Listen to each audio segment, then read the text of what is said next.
এই কেকটা যেদিন অর্ডার ছিল সেদিন আমার আরও সাথে 3টা কেক অর্ডার ছিল। তো কেকটা করতে যেয়ে আমি ২-১ বার ভুল করেছি। মানে ভুল বলতে হচ্ছে ২টা ফ্লাওয়ার ছিল। তো উপরে ফ্লাওয়ারটা তো ঠিকঠাক মতো বসিয়েছিলাম, কিন্তু নিচের ফ্লাওয়ারটা না, আমি ভুলবশত অন্য একটা প্যাটার্নে বসিয়ে দিয়েছিলাম, যেটার জন্য কেকটার লাস্টে ফিনিশিংটা ফুটে ওঠেনি আমার কাছে মনে হয়েছে। বাট আমার কাছে আসলে এত সময়ও ছিল না যে আমি আবার করব।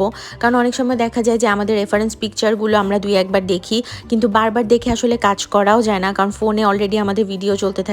তার মধ্যে তো স্টোরেজ প্রবলেম আছেই, কারণ আইফোন দিয়ে ভিডিও করি বা যাই করি, এত লং ভিডিও যখন আমরা করি, আপনারা তো ফাস্ট ফরওয়ার্ড করে দেখেন, তো আমরা তো লং ভিডিও করি, তো দেখা যায় যে বেশিরভাগ সময় আমাদের স্টোরেজ ফুল থাকে। তো আমার সবকিছু নিয়ে আমি ওদিন একদম ফেড আপ ছিলাম। তো যাই হোক, এখানে দেখতে পাচ্ছেন যে আমি সুন্দর একটা কালার করে নিয়েছি। এই কালারটা কিন্তু কিভাবে করেছি এটা নিয়ে আমি একটা টিউটোরিয়ালও দিয়েছি আমার পেজে। তো এরপরে একটু ভিনটেজের প্যাটার্ন ছিল, তো আমি ভিনটেজ প্যাটার্নটা এখানে করে নিচ্ছিলাম। এখানে আমি একটা লিফ নোজেল ইউজ করেছি, তো সাইডেও হচ্ছে ছিল এবং নিচেও এই সেম ডিজাইনটাই ছিল, তো এটা করে নিচ্ছিলাম।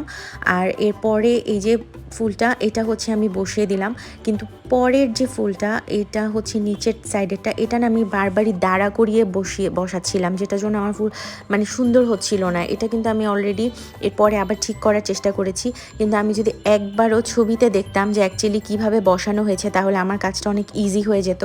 বাট যাই হোক, কিছু করার নেই, সবসময় আমরাও মানুষ, পারফেক্ট কাজ হবে এটা আসলে আমাদের কাছ থেকে এক্সপেক্ট করাও আমরা নিজেরাও করি না, ভুল হতেই পারে। তো আমি জানি না কেকটা আসলে কেমন হয়েছে। এমনি কমপ্লিট হওয়ার পর ভালোই লাগছিল, বাট বারবার আমার সাইডের ফুলটার দিকে চোখ পড়ছিল, আমার কাছে ভালো লাগছিল না। কিন্তু ক্লায়েন্ট আপু খুবই পছন্দ করেছে। আর আপনাদের কাছে কেমন লেগেছে এটাও আমাকে কমেন্ট করে জানাবেন। Thanks for watching.